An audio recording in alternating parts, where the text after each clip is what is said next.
मान्यवर प्रभारी श्री विजयपाल सिंह तोमर उपस्थित रहे। भारत माता की बीजेपी जिंदाबाद, बीजेपी जिंदाबाद, भारतीय जनता पार्टी जिंदाबाद।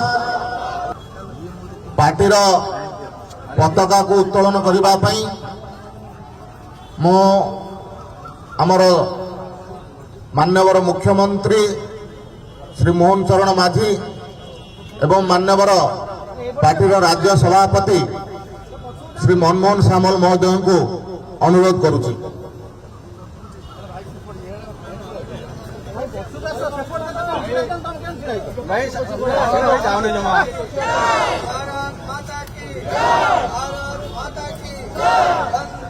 मान्यवर प्रभारी श्री विजयपाल सिंह तोमर उपस्थित रहे।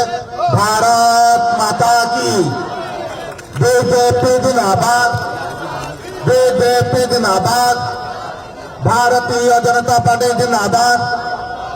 भारत माता की वंदे वंदे, भारत माता की।